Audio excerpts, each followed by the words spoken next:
a new episode on the Just Baseball show that you can expect every week, and it's going to be prospect related every Wednesday. Today's Wednesday, November the 10th. I'm Aram. I'm joined by the voice of the Fort Wayne Tin Caps and, of course, a guy you're familiar with, Jack McMullen. Jack, we've got prospects every week now. It's going to be you a lot of the time, but we're going to mix it up a little bit too. I'm excited to add this into the fold. Yeah, man, here's what's going on. We're switching chairs, first of all. So I'm not saying just baseball show Wednesday, November 10th, even though I feel like that's kind of my knee-jerk reaction to do. You said, I'm waiting for the day that I run point and just surprise all you guys. And I said, today's the day, Chief. Let's go. It's your baby. So Aram, you are the prospect guy. Yes, I'm one of the voices of the Fort Wayne Tin Caps.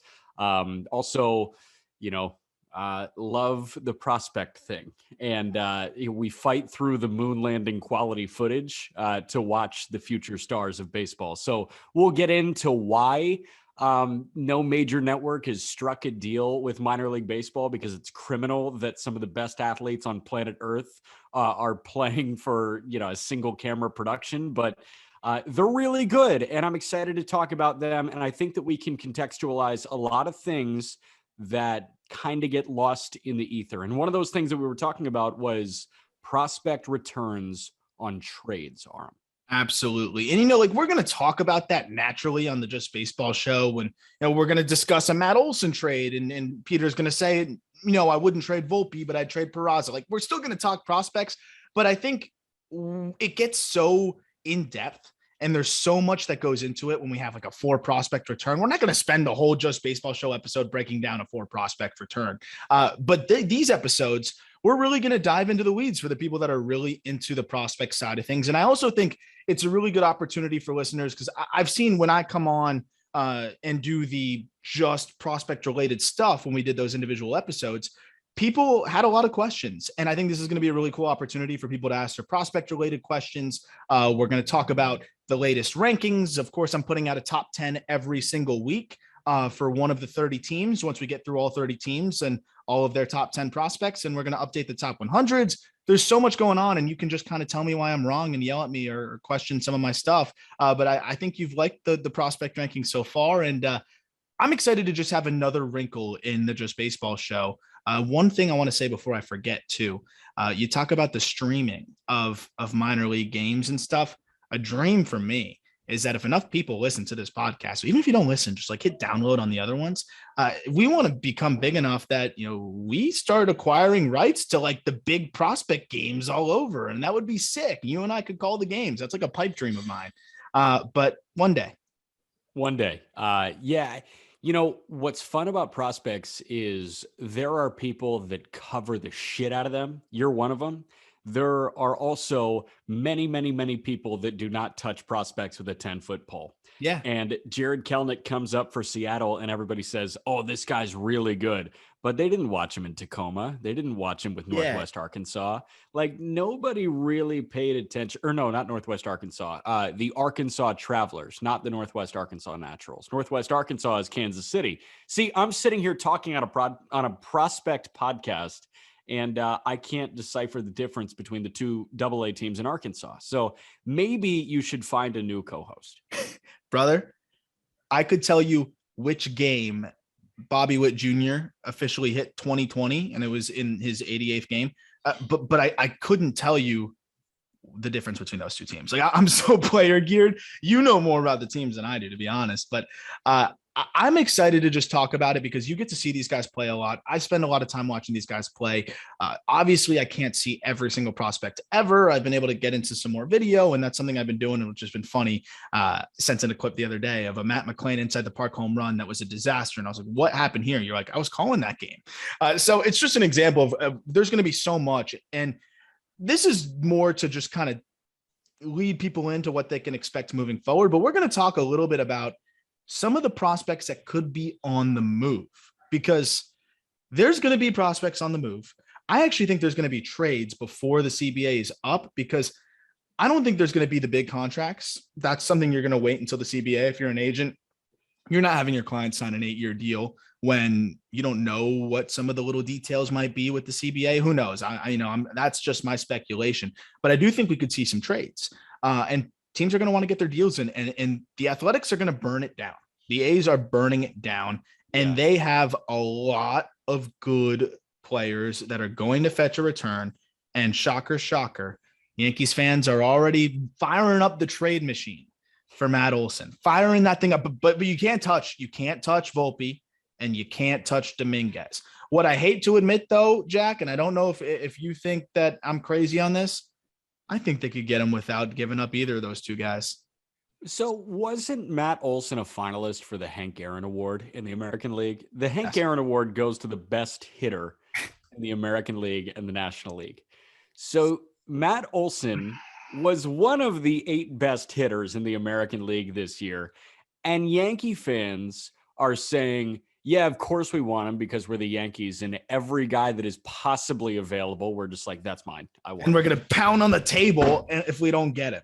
Right, exactly. It's just like you're going to throw a temper tantrum if you don't get the toy, but you need every toy, regardless of if it's $500 or $5. Like you see somebody else playing with a toy and you say, in due time, you rub your hands together, you lick your lips and say, I'm going to get me one of those. In few short years, that guy's mine. And they did it with Teixeira, right? They did it with A-Rod. They did it with a lot of guys. They did it with Garrett Cole, the best pitcher on the planet at the time. And they said, you know what? That toy is worth $324 million. That's why you can't blame Yankees fans for having that mentality, because it is what it is. It's like the spoiled kid expects things because he got things, and Yankees fans have been rewarded with a lot. We like to joke about it. I think it's one of my favorite things that comes with the territory. Like, I hate it, but it's just part of it. The whole picture of baseball is Yankees fans pounding on the table and demanding things. I love it.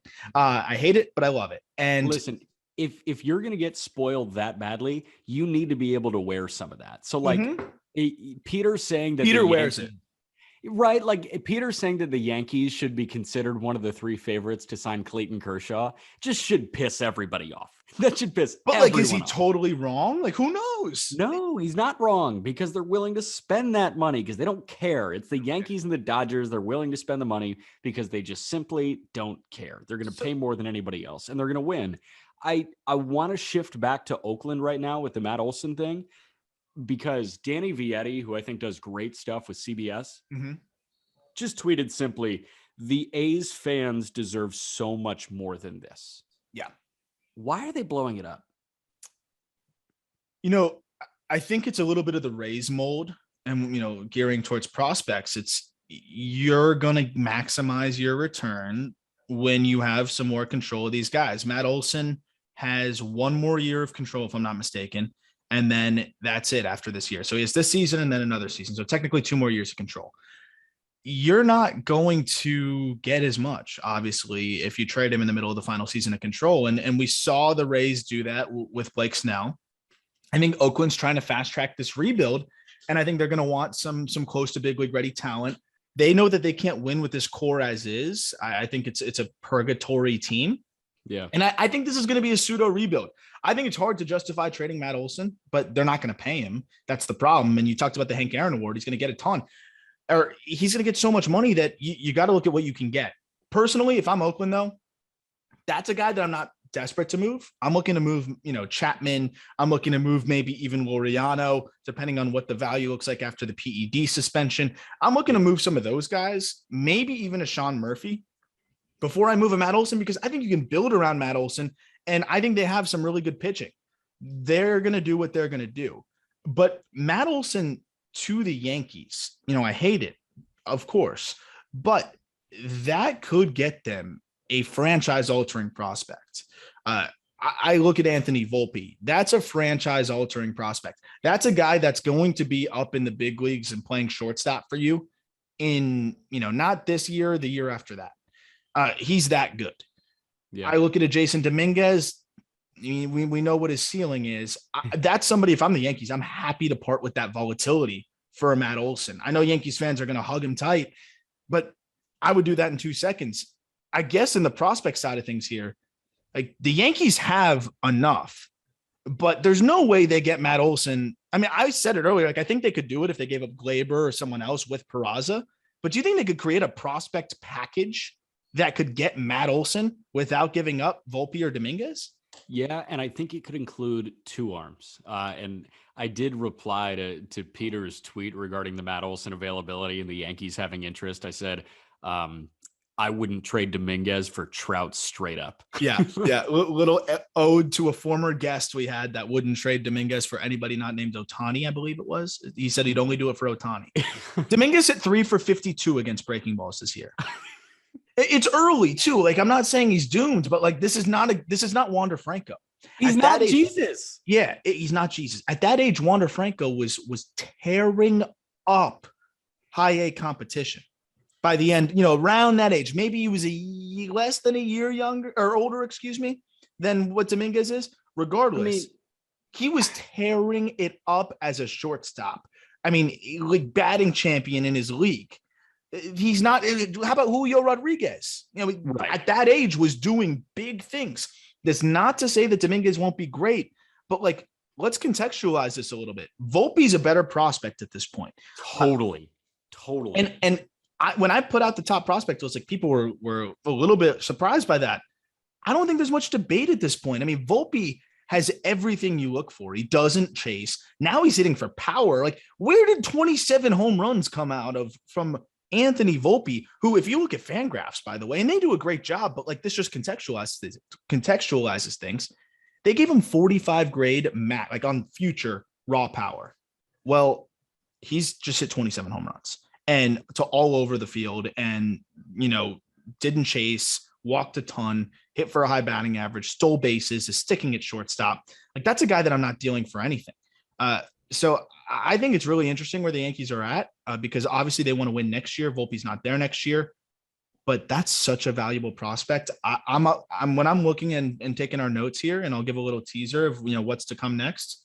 In the top 100 update, Anthony Volpe is going to leapfrog some people, including Noel V. Marte. Yeah, I think it's funny because the people that religiously listen to Locked On MLB Prospects and will listen to this show, right? The Wednesday episode, the prospect episode of the Just Baseball show, both your outlets, chances are they saw at least some videos and pictures of Tim Tebow in Binghamton and Syracuse. And Tim Tebow's arms in a baseball uniform didn't look natural. It didn't look like he could play baseball with those biceps. He's big. Yeah. You know who's got Tim Tebow arms?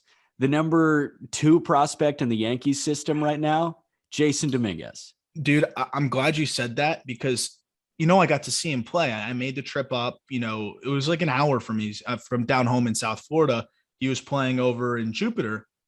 And I was like, I need to go see, I want to go see some of the new Marlins guys. I want to go see some of these Yankees guys. Unfortunately, Trey Sweeney didn't play in that game, who I actually really liked, their first round pick from this past year. But I'm watching Dominguez out there and like, there's no doubting the raw power. He went yard in that game. But weren't you in the bathroom? I missed the home run. I recorded everything. And what's so annoying about it, man, is I got some ugly ass one-handed swinging single and we threw it on the TikTok and it got 1 million views, maybe almost 2 million views. And I'm like, good. Like, are you serious? If I put the home run in there, we would have, I think we would have owned TikTok. We would have shut down TikTok. Yeah, it would have crashed. But I can see the bat speed and the raw power and all those things. But also, he's a switch hitter who I don't like his swing as much, from that right side of the plate. So now you're dealing with a guy that I don't even like the consistency from both sides, and he's still got a lot to sort out. 3 for 52 against breaking balls kind of defeats the purpose of switch hitting. And you talk about the body, it didn't look natural, man. Like he's straight line fast, but watching him try to turn the bases, watching him try to accelerate to run down a baseball in center, I think he's going to move to a corner. And then at the plate, he's trying so hard to stay loose and moving around a lot. And there's so much movement to his swing. There's a lot there. And again, I'm not trying to bash the guy, but I'm just trying to put into context here. Just because he looks like Hulk does not necessarily mean that he is a can't miss prospect. And I've been trying to just emphasize that because I'm watching people spend thousands of dollars for his baseball card. And it makes me nervous because I would rather spend thousands of dollars on Julio Rodriguez or on guys that are still risky, but safe is much safer. That's the last thing I want to say on him, because I don't want to spend our whole episode just, diminishing Dominguez, because look, he has the potential and the tools to be, his ceiling is boundless, right? His ceiling, they call him the Martian for a reason. He's an alien, but that doesn't necessarily mean that you're a good baseball player. Jasson Domingez is DK Metcalf. Yeah, he literally built is. like a freak. Straight line speed is world class. He cannot turn corners, but he's still going to figure it out and probably be a superstar, because that's what DK Metcalf is. That's what Dominguez is. But kind of tying a bow on this, yes, I think that the Yankees can get a deal done with Oakland for Matt Olson without Volpe or Dominguez. I do think so too, which is crazy, but they could really do it. What do you want to go first, or do you want me to go first? Yeah, I mean, I think there's a couple different ways you can go, right? Like, you go big league route. I would love to throw Voit in there. I just don't see the appeal for a team that's tearing it down. You get one more year of control. It doesn't really make sense. Gleyber makes sense.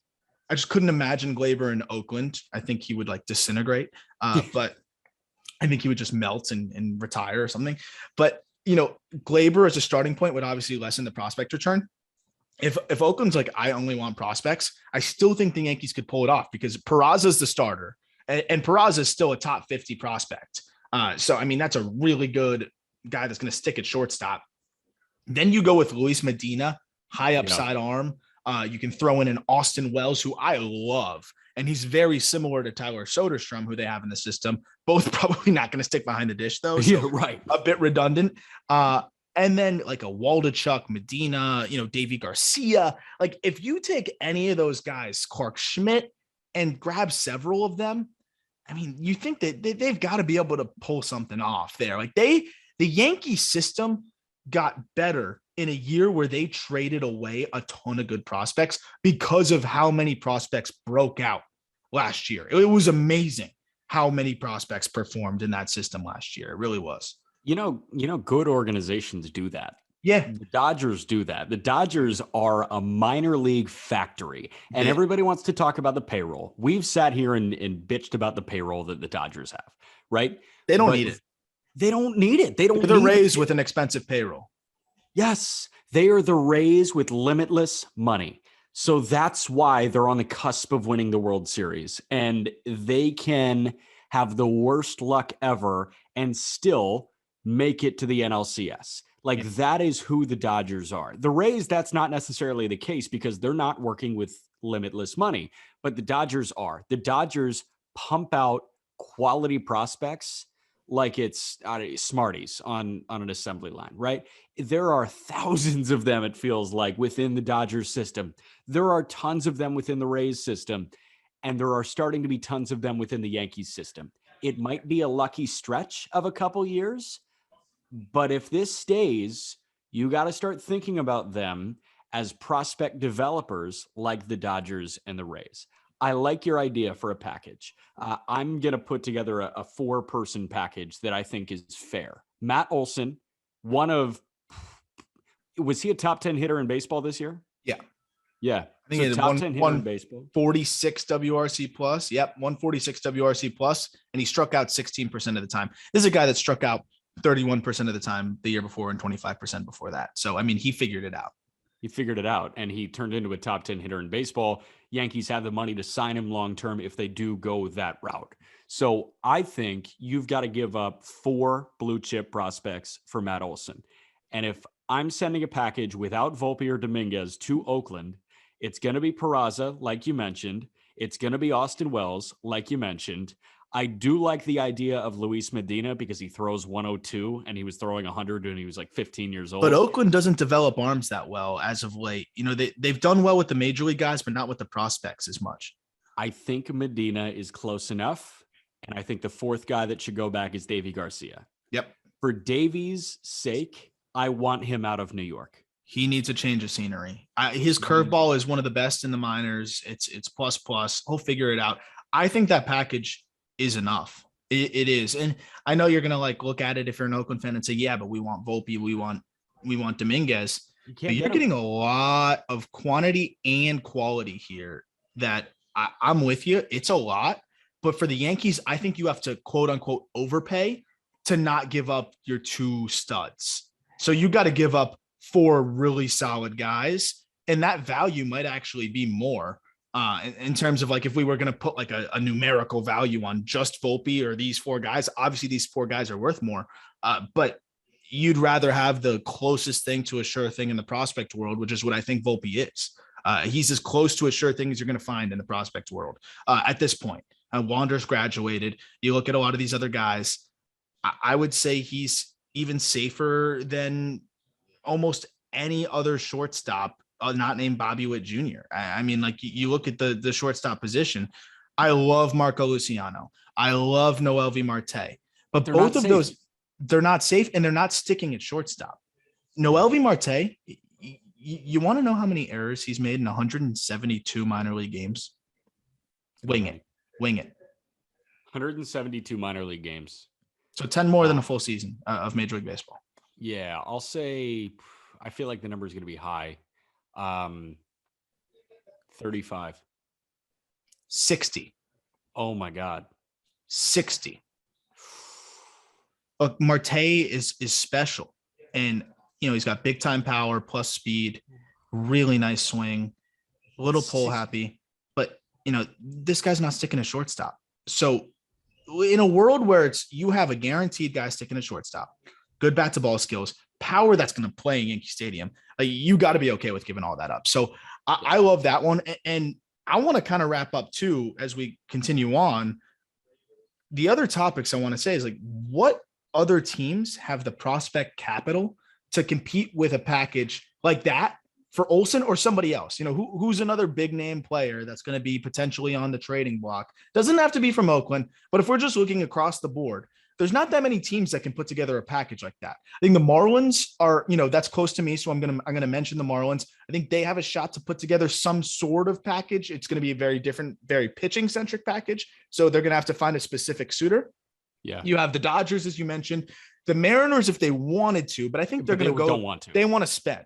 They want to spend. They don't want to give up their prospects. Yeah. They might make a couple smaller deals, but I don't see them, you know, trading away from the farm.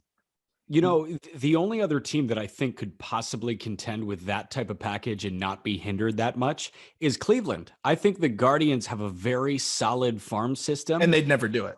They never do it because they're probably going to get a king's ransom for Jose Ramirez and Shane Bieber.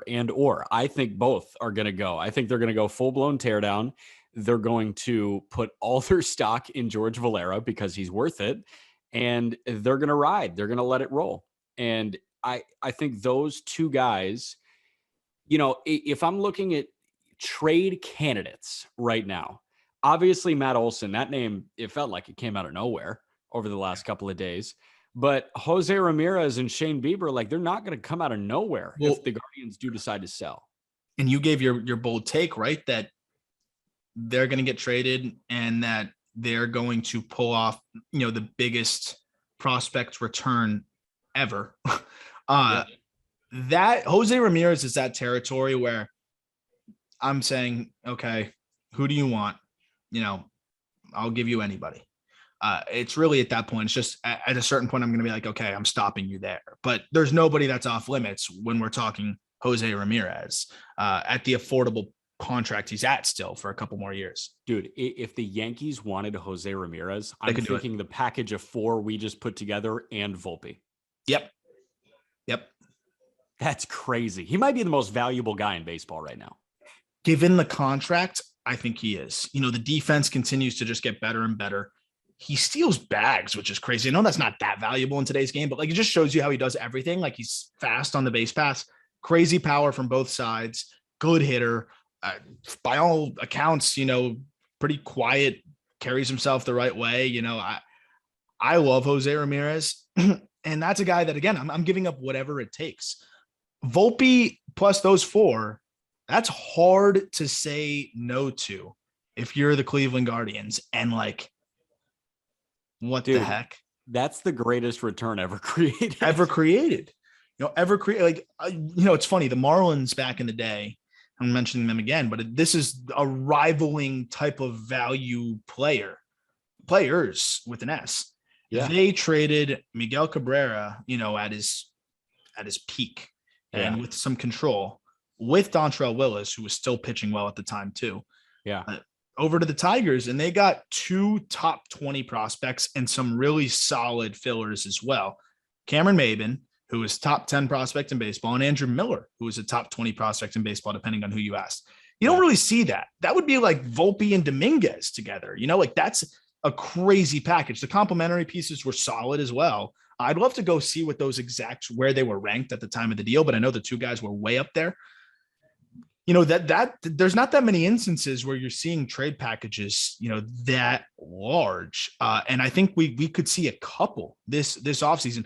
And I'm wondering what other teams are in that spot to be able to kind of make that kind of mega package. We know that the Dodgers could do it if they wanted to as well. I think they're kind of on the cusp because they have a lot of quality and quantity.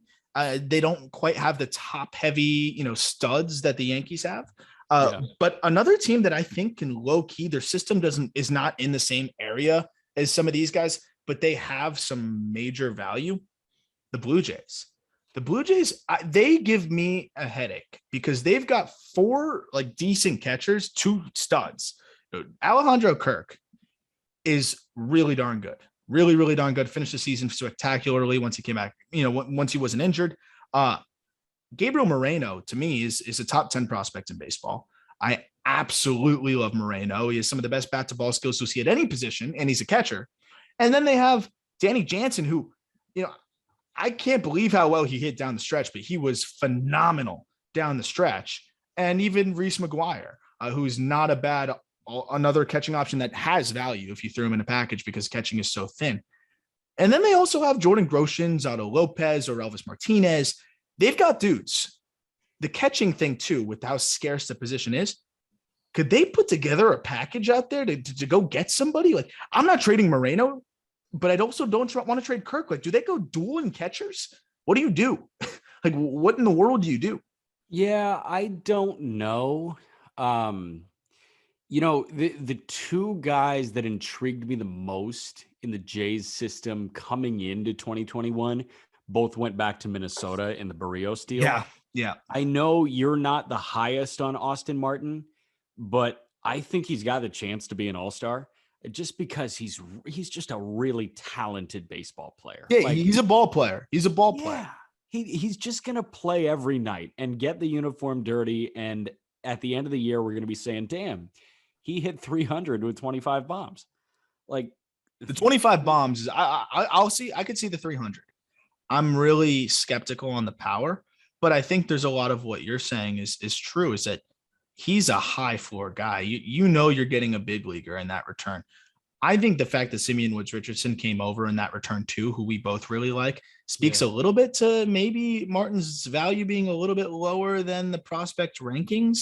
Yeah. But you're right about the fact that he's a gamer. He's got good bat to ball skills. He's gonna be a good big leaguer. I just don't know how good. That's where I'm a little bit skeptical. Right. But I mean, there's guys that, you always have those questions on, then they get up there and they just produce. And at that point, you just can't deny the production. I think that's happens all the time. I think Jonathan India became that guy. So, and I think people said the same things about India. So I think it's a very fair spot to be in. And I always say the best case scenario for Martin is Jonathan India. So that's kind of the path that I could see him following. And then at that point, he is an all-star type of player. Yeah. But yes, I do think that the Blue Jays can put together a package to be a buyer. I don't think that they can put together a Jose Ramirez package. No. But I think they could put together another package for an all-star caliber player if they became open near the deadline next year. The other team that jumps to mind just a teensy bit, and I feel like they're on the cusp. I feel like we've hit all the teams. It's not the Royals because the Royals, I think, are relying on all those guys to come up. I agree. Like, their window is opening next year, I think, in 2023. I think that's when their window opens because then you've got 2 years of big league ball under your belt for the starting pitching, and you've got 1 year for Witt, Melendez likely, and hopefully Prado's up for the majority of the year. Yeah, I think those guys should all be up. I think they're all ready, personally. Yeah, I think they're all ready. I think Kyle Isbell's ready too. Oh, I actually think he is slept on. I think Yeah. he's a solid ball player, plays good D, can swing it. He's not exciting. He's not the most exciting dude in the world, but I'll take 285 with 15, 18 homers and good defense and stolen bases. Totally. But anyway, continue. No, that also just kind of popped into my mind. We got to get Jake Eisenberg, the voice of the Omaha Storm Chasers, on here because he just sat there and watched the greatest show in minor league baseball this past year. Yeah, we gotta get him on here. That's all you. We'll get him on. We'll get him on here. But going back to the teams that I think can put together very solid prospect hauls if they did decide to be buyers, and this team feels like a buyer a little bit. Chris Bryant caliber player to buy. Not Jose Ramirez, but the step below that. I think San Fran can be a buyer again. I think it's a top-heavy system, yes. Outside the top 10, there's not much that I find sexy, but the top 10 is good enough. And 4 through 10 is good enough. I'm glad you said that, because one of the guys that is going to make the most massive leap on our top 100 update is Luis Matos. Yeah. Luis Matos, man, I'll say this. We could look back and say, why was Marco Luciano ahead of Luis Matos? Like, there's an actual chance it happens. Marco Luciano's raw power is insane, but Matos is not that far off. This kind of power he has for his size, and he's just I think a more advanced hitter. He's special. So you're looking at Matos as a top 30 prospect. That spoiler alert, he's going to be in the top freaking 30. That's crazy. Marco Luciano, we know where he's at, probably untouchable. Bart's going to be their starting catcher, but Kyle Harrison, top 100 guy on our list. You know, that's another guy that we have top 100 on our list presently, and will probably rise a little bit more. Right on the outside is Hunter Bishop. You also have recent draft pick Will Bednar, another guy right on the outside, Patrick Bailey, another guy right on the outside that might even crack the top 100 update is Jairo Pomares. Elliot Ramos just fell out. So they've got a bunch of those Ramos fringe top 100 guys. That's value. I mean, you know, teams aren't looking at the list and saying, oh, well, is he not on MLB.com's top 100 or is he on just baseball's top 100? If he's just on the fringe, some teams may look at him as a guy that valuable. So I think I'm with you, man. That's a really good point that I wouldn't have even thought of mentioning if you didn't bring it up. They could put together a package, but who? Yeah. I don't know who the right buy for them is. I will say this, because I think a lot of people get caught up in this guy being the number 10 prospect on MLB.com, or this guy not even being in the top 80 on Baseball America. Every major league organization is not relying on MLB.com's top 100 or just baseball.com's top 100. I mean, they are relying on just baseball.com's. Yeah, I hope so. But they've got a database full of things that we will never see or touch. They have more information about these guys. So when we say somebody's on the fringe, there are hundreds of more players that they believe could be on the fringe as well. Yep. 101 through 1,000 are not documented anywhere pretty much. But there are a lot of those guys out there. They exist. And it doesn't necessarily mean they're right, but they're making a guess with probably some more information and some more things that they value, but maybe what they value isn't totally. I remember when the Marlins made the Sixto Sanchez trade with Rio Muto, and Will Stewart was a throw-in lefty in the deal. And the Marlins are like, oh yeah, we actually think he's one of the better pitching prospects in their system. It's like, do they really think that? Maybe whatever they measure, they thought that. Well, they didn't even protect him in the last 2 Rule 5 drafts and he didn't get selected. So, sometimes there is a level of, that's why I like the top prospect rankings, because it's like there's an accountability balance between the two, because I think teams start weighing things too heavily on that side also. But what I try to do, and a big reason why I like Luis Matos so much, is anytime I can get in touch with a team official or somebody and just run some of our most outlandish or different aspects of our top prospect list, I do it. And I kept getting feedback on Matos saying teams really, really like this kid. Another example would be Tommy Romero. I know we got to wrap up soon because you got another obligation, but Tommy Romero is not on any top 100 list. He may have just cracked him now. Right-handed pitcher. I faced him in high school and he was nasty then, but I never thought he'd be this good. He's incredible with the Rays. Surprise, surprise.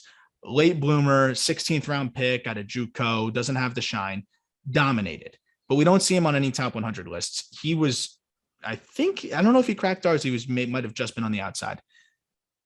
I heard from very trustworthy source that, he was one of the most called on names in trade talks for the Rays at the deadline. So to hear that, it's like, okay, well, he's not on any top prospect list, but all the teams are saying, what about Tommy Romero? They're not asking about some of these other Rays prospects. They're asking about Tommy Romero. So I think that also kind of backs up what you were saying too, to that point.